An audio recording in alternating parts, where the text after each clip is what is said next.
Good afternoon and welcome to India Post Live, India's first live news portal.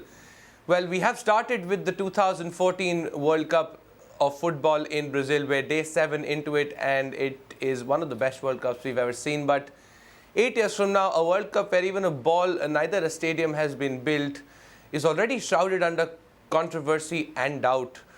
To get you more into perspective, let's look at the bid video for Qatar, which then won them the rights for the 2022 FIFA World Cup.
Well, I was amazed as you were watching that was really a spectacular view of things to come in 2022. Has been put into a lot of controversy because of former FIFA executive Mohammed bin Imam, who's been alleged to bribe almost 30 top officials from African federations to actually get the Middle East Giants that bid. I have with me in the studio Mr. S.S. Hakim, former Olympian and referee, and Mr. Rahul Banerjee from the Asian Age. Thank you for being here, sir.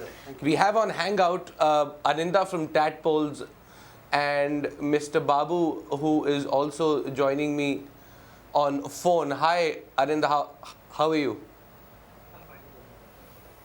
Audible here? Can you hear me?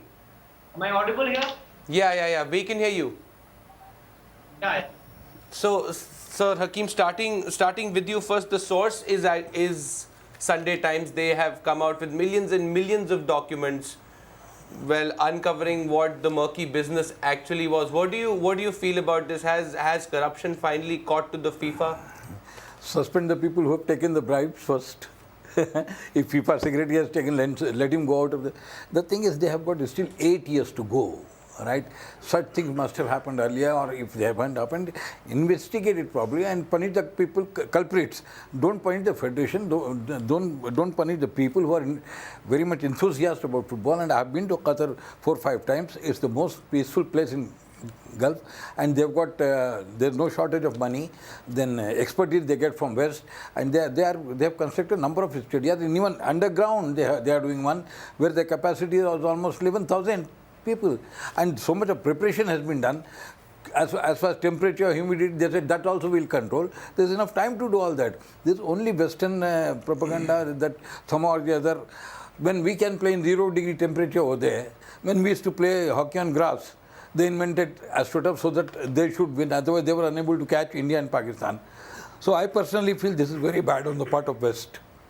So, Mr. Banerjee, what bin Imam has basically executed is an all across the board my team swipe. He's bribed over 30 African officials, made up to $200,000 and excess worth of payments in their accounts, taken them to vacations.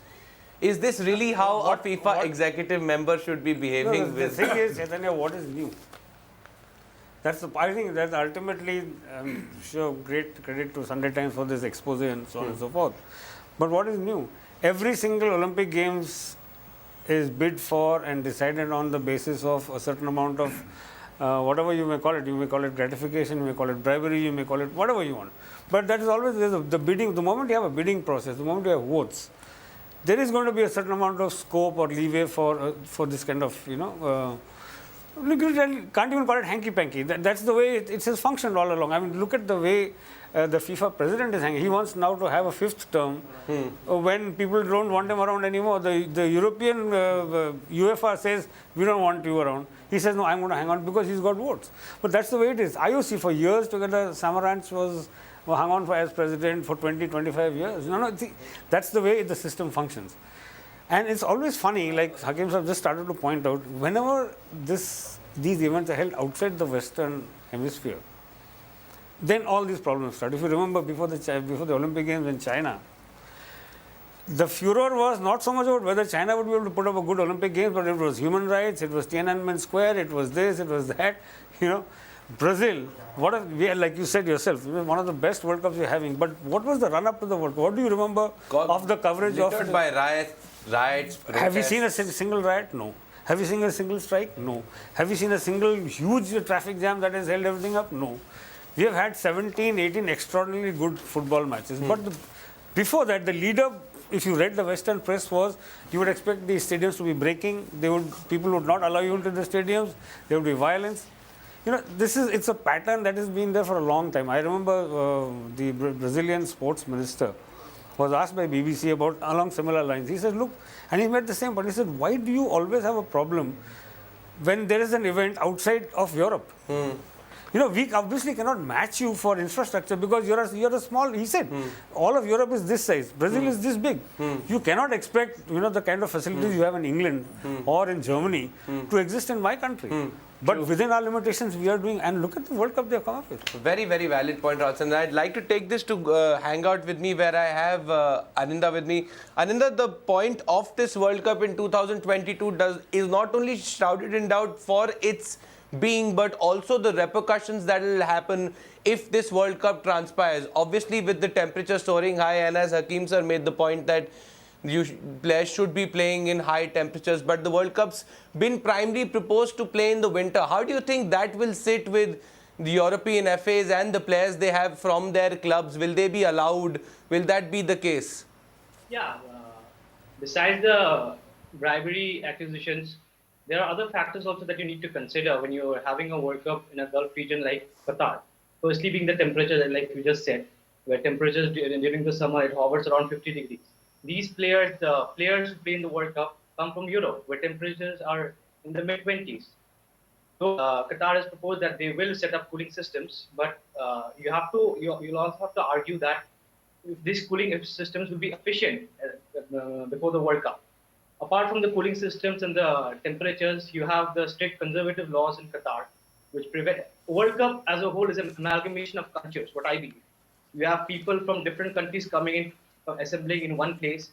And Qatar with its strict conservative laws, they have restrictions on alcohol, they have restriction on dress code. There are many factors. So my problem with hosting the World Cup in Qatar is, will it be feasible for all the countries coming in, assembling in such a place for such a big event? True. That's again a very valid point you put in, sir. We say in every event that's done, the sponsors call the shots. Apparently, FIFA sponsors in prime being Visa and Coca-Cola and among else, who've invested $180 million in this World Cup, are piling on the pressure on FIFA with this controversy surrounding the 2022 World Cup.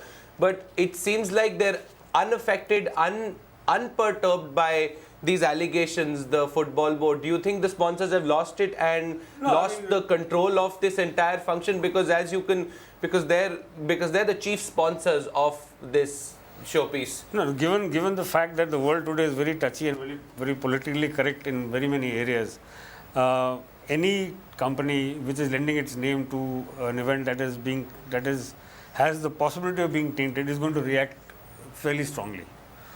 Having said that, these allegations have to be proven.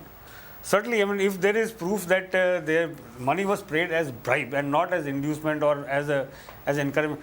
If you actually look at it, the way Delhi got the Commonwealth Games a few years ago, with the decisive vote when it happened in the West Indies, we put on the table, the Indian Olympic Association put on the table an offer of, I think, between $500,000 and $900,000 to the developing countries, we will give you this money to develop sports in your country, and you give us your vote.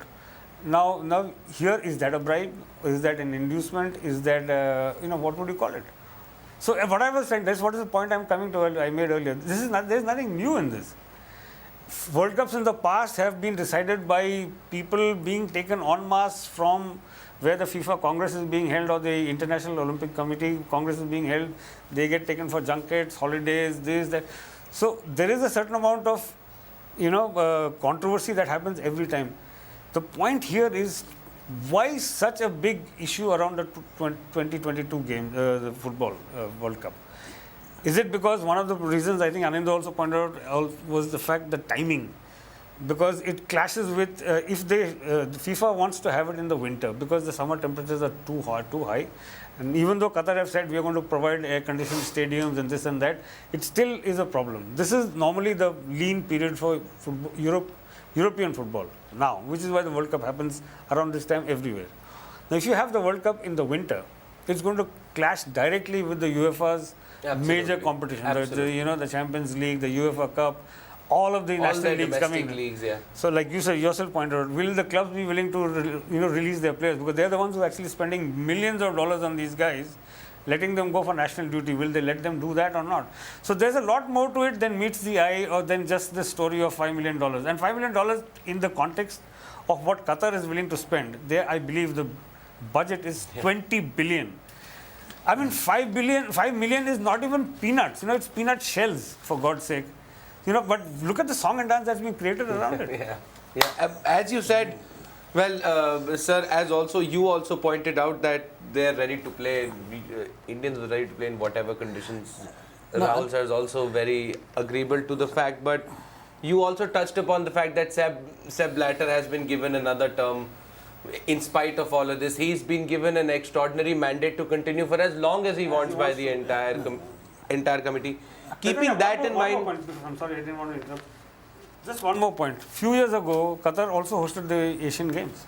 That's what I was going to tell. I'm sorry. I'm going to tell the same thing. I have no intention of stealing his thunder. So he will tell you the rest of the story. They have organized so successfully. They organized Asian Cup final round football. I was the referee there, 1988. And they do it superb manner. Extremely. I don't think any other country in Asia can do it. But China did it very well. Japan and Korea did it very well. They will do very well. And apart from that, is it winter in Brazil? Amazon, when they are playing the tournament, how much humidity is there? That's bad. That's a wrong thing. Its only thing is Europe, they don't want it to go out of Europe. This is the thing. But I personally feel they should give a chance to Qatar to organize, and I'm confident they will do in a superb manner. Nobody will have any complaint about it. Well, again, same opinions from both of them. I would like to get Mr. Babu Mathur on the phone if you can hear me. Sir, can you hear me? I think we seem to have lost some connection. They're coming back to the question I was trying to ask Mr. Banerjee about. Well, especially Sepp Blatter and all that's been happening. Michel Platini has been very vocal in his contention being thrown into the ring for FIFA president. So how long do you think are we going to see the beautiful game suffer under Sepp Blatter? Is it going to be? I don't know whether it really suffers as such, the game itself, because we are seeing a very, very high quality World Cup in progress right now. I mean, it's an unbelievably high quality tournament with 3 goals per match on an average, 4 and 5 goals in some games. Even the goalless draws have been highly entertaining. Extremely but sir, good at the football. same time, his comments against Cristiano Ronaldo, the world's best player, says that he always wants to stay in the salon. Petty tips that he's picked up with a lot of people and important personalities on the way in football to kind of make it a bittersweet taste with their FA's connections with the primary body. So, do you think this sour attitude will pass and Sepp Blatter will be given the clean sheet every time something wrong happens? It's not really anything to do with Sepp Blatter as such. It's always been the case that, going back to the original point of when you have a voting system, you will have this. Now, Sepp Blatter obviously has lost the entire support of Europe. UEFA no longer backs him. Platini himself wants to now contest for the presidency. But the fact is, the European bloc has only that many votes. If you look at the rest of the world, Africa, Asia, Latin America, the votes count twice or three times as many as the European votes do. So here we go back to this issue of bin Hammam giving a little bit of lolly money to give me the vote. What new or what different did he do that has not been done at any level? We have got Asian Games in the past like that. We have had Commonwealth Games decided in the past. Every time the Olympic games come around, there is same allegations are thrown around. Now, what apparently is different this time is that there is documented evidence of money being paid to individuals. Now, that if it is true, then it becomes then it is a case of major ethical breach of ethics, and then it's up to the FIFA to then decide what. Now, I want to ask one thing here. Money has been given. Yeah. How about the federations which are not doing anything for the development of football? Their standard is going down day by day, but still neither the AFC nor the FIFA takes any action because they want their votes. This is also kind of bribe. This is also kind of bribe because they are not. What are they doing for the? Tell me one thing. I won't name any country for that matter. But how about development of youth? You catch the player at the age of 17, 18 years. Then you cannot change him. You have to catch him at the age of 6 to 8 years. What are they doing, third world countries? But no action is taken because their votes are very important for Mr. Blatter as well as for AFC people. That's why this is also kind of bribe. So it's so you're not happy with the trickle down effect of the boards that who are soliciting bribes to even use it for better Platini is saying no, we won't support you. Blatter has no chance. So I in don't the think- event, although the chances look very evenly balanced, but in the event the World Cup does change venues in 2022, and I'd like to throw this to Aninda also. Who do you think will be the pole competitors? Because we saw England was very sour on the fact that Qatar got that 2022 bid. So who do you think will be in pole position if Qatar has to rescind the bid, the bid is revoked from them? Who do you think might get this bid because they'll start a revote? I think let Anindya have his say on this first because we are kind of monopolizing the conversation over here. That's all. Yeah, of course. Lost out during the bid, being your South Koreans, your Australians, they will come into the picture again. Australia, matter of fact, they have already started claiming compensation because apparently they had spent huge amounts of money for preparing for the bid. Yeah, if it so happens that Qatar loses out on this on the World Cup, then I think Australia will be the first contender to come into the picture. He picks Australia, although they have a very good infrastructure for stadiums, but don't you think England might come back into contention with the... England will definitely try because they can win only when they organize the tournament. No, I mean, if the 2018 World Cup is going to be played in Europe, then there is no chance of another European venue getting it. And considering the Euros are also being played in France, so that might just dilute your that will be factors. obviously in Europe. So unlikely a European country or a group of countries will get it. So it will have to move out. If it doesn't come to Asia, which if it's going to go away from Asia, and South America has just held it, I don't think any African country other than South Africa are even in a position to really host an event this big. So, like Anindya said, just by by elimination, Australia become the default hosts. Australia or China may opt for it. So the US Attorney Michael Garcia is in charge of the committee that is heading the investigation into this controversy surrounding the World Cup bid. And Anindo, I'd like to get back to you on this again. So we have discussed potential venues for the 2022 World Cup, but according to you, should there be a revote or should you give it to Qatar, considering they are ready to go seas and seas beyond to make this a visual extravaganza? So do you still feel that there should be a revote, or will FIFA even overlook this and leave Qatar be and leave the summer-winter conundrum till 2022? Yeah, if a revote does happen, then it will be more like a hypocrisy on part of FIFA.